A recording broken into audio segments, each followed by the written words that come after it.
Selanjutnya ada 3 ciri utama terorisme ini yang disampaikan oleh Nabi.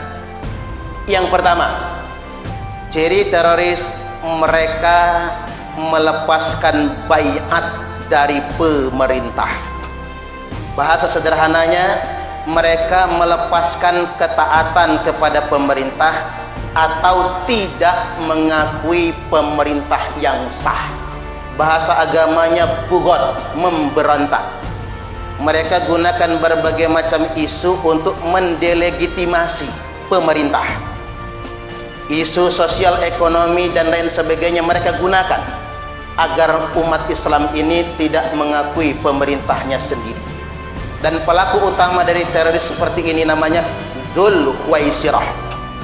Dzul Khuwaisirah adalah salah satu sahabat Nabi yang dia mendelegitimasi kepemimpinan Nabi. Bahkan dia berani mengkritik Nabi tidak adil.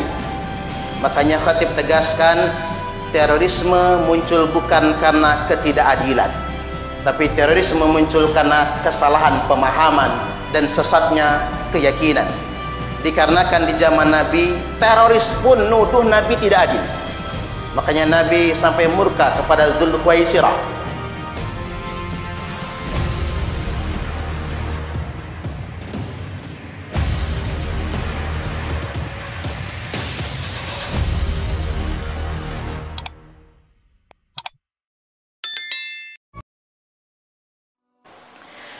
Jamaah salat Jum'ah Masjid Muawwanah rahimakumullah.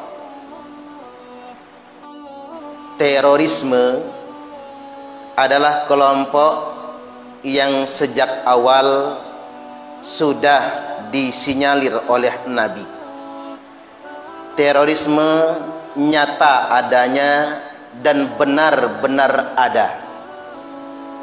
Rasulullah sallallahu alaihi wasallam telah bersabda, hadis ini hadis sahih, tercantum dalam kitab Sahih Al-Bukhari, nomor hadis 3342, dan tercantum dalam kitab Sahih Muslim, nomor hadis 1771, sahih muttafaqun alaih. Beliau telah bersabda, sayakhruju qaumun fi akhiriz zaman, akan keluar sekelompok orang nanti di akhir zaman. Hadis ini bukan prediksi, tapi hadis ini merupakan konfirmasi bahwasanya teroris itu pasti ada, nyata adanya, bukan isu belaka. Dikarenakan Nabi bukan tukang ramal, beliau bersabda karena sudah mendapatkan informasi sebelumnya. Oleh karena itu hadis ini dimulai dengan fi'il mudhari', ditambahkan huruf sin ditolak di depannya, bukan cuman yakhruju, tapi sayakhruju, pasti akan keluar. Qaumun, sekelompok orang, fi akhiriz zaman, nanti di akhir zaman. Apa ciri-ciri mereka? 1, ahdatul asnan, usia mereka masih muda-muda sekali. Tampak semangatnya, tampak keberaniannya. Sufahaul ahlam, tapi sayang mereka sufaha. Sebenarnya mereka itu bodoh-bodoh agamanya. Orang yang sama sekali tidak mengerti agama, bahkan tidak pernah mondok di pondok pesantren, tidak benar-benar belajar agama, tapi sok paling mengerti perkara agama. Jelas Nabi mengatakannya, sufahaul ahlam, mereka bodoh tapi merasa mereka paling benar, mereka merasa paling mengerti akan agama ini. Kemudian yang berikutnya, yaquluna min qauli khairil bariyah, mereka selalu bicara atas nama agama, mereka selalu bicara atas nama jihad, Mereka selalu bicara atas nama Al-Quran dan Sunnah, seolah-olah mereka paling mengerti Al-Quran, seolah-olah mereka paling mengerti akan hadis. Min qauli khairil bariyah, seakan-akan mereka paling mengerti, padahal mereka bodoh sekali. La yujawizu imanahum hanajirahum. Selanjutnya kata Nabi, iman mereka itu cuman di leher saja. Iman mereka itu cuman di kerongkongan saja. Kalian tertipu dengan melihat semangat mereka, tampak berani, tampak menggebu-gebu, padahal cuman di lehernya saja. Yamrukuna minad dini kama yamrukus sahmu minar ramiyah. Mereka akan begitu cepat keluar dari agama sebagaimana keluarnya anak panah dari busurnya. Fa ainnama laqitumuhum faqtuluhum. Dimanapun kalian jumpai mereka, maka perangilah mereka. Fa inna fi qatlihim ajran. Karena sesungguhnya memerangi teroris itu adalah pahala. Liman qatalahu yaumal qiyamah, pahala bagi orang yang memeranginya pada hari kiamat nantinya. Jadi jamaah Jum'ah, hadis ini berpesan satu, terorisme itu nyata adanya, dan Nabi sudah menyampaikan sedemikian rupa. Dan yang kedua, kita umat Islam wajib memerangi teroris, karena teroris itu telah memperburuk citra Islam, telah memfitnah agama Islam. Dan siapapun yang memerangi teroris, pahalanya sangat besar. Dan setiap orang yang mati gara-gara berperang dengan teroris, maka matinya mati syahid. Bukan terorisnya yang mati syahid, tapi yang memerangi teroris itulah yang mati syahid. Selanjutnya ada 3 ciri utama terorisme ini yang disampaikan oleh Nabi. Yang pertama, ciri teroris, mereka melepaskan baiat dari pemerintah. Bahasa sederhananya, mereka melepaskan ketaatan kepada pemerintah atau tidak mengakui pemerintah yang sah. Bahasa agamanya bugot, memberontak. Mereka gunakan berbagai macam isu untuk mendelegitimasi pemerintah. Isu sosial, ekonomi dan lain sebagainya mereka gunakan agar umat Islam ini tidak mengakui pemerintahnya sendiri. Dan pelaku utama dari teroris seperti ini namanya Dzul Khuwaisirah. Dzul Khuwaisirah adalah salah satu sahabat Nabi yang dia mendelegitimasi kepemimpinan Nabi. Bahkan dia berani mengkritik Nabi tidak adil.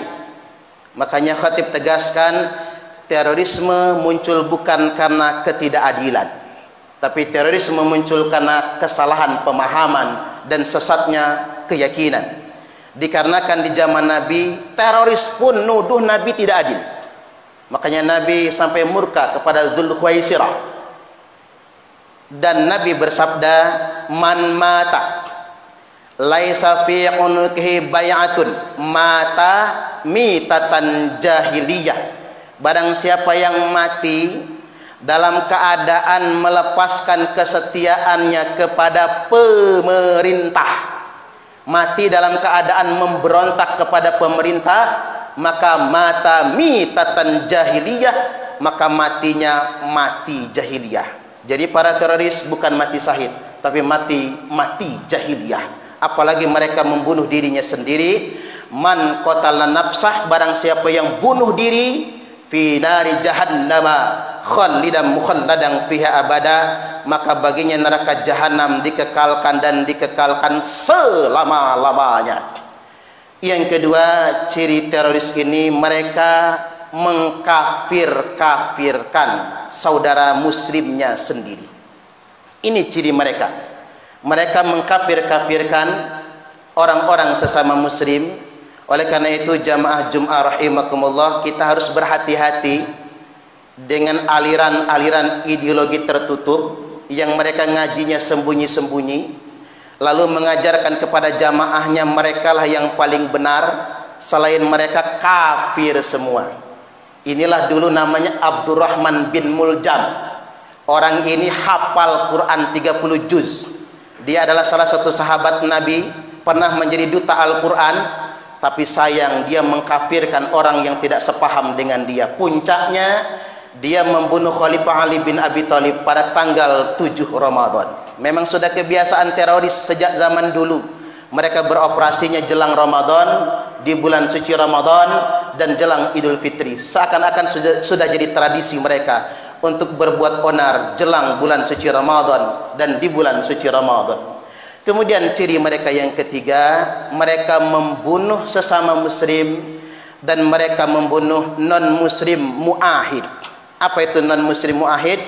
Mereka membunuh non-muslim, padahal non-muslim itu tidak berperang.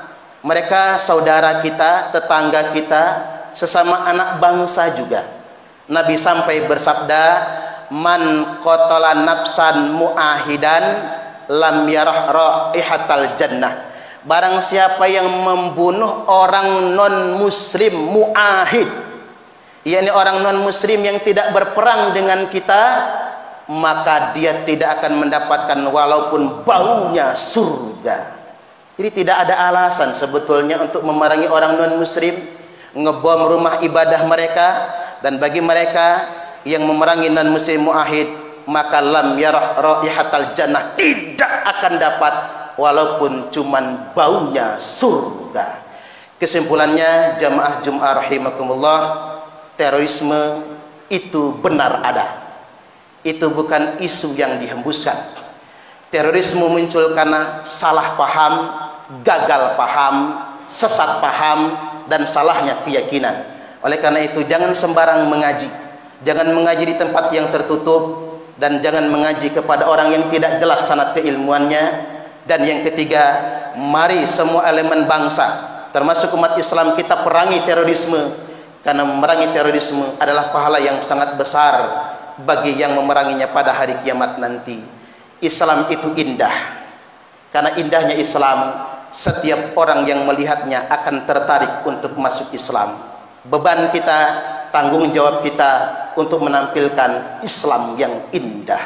Barakallahu li wa lakum fil Qur'anil azim, wa nafa'ani wa iyyakum bima fihi wa dzikril hakim, wa taqabbala minni wa minkum tilawatahu, innahu huwas sami'ul alim.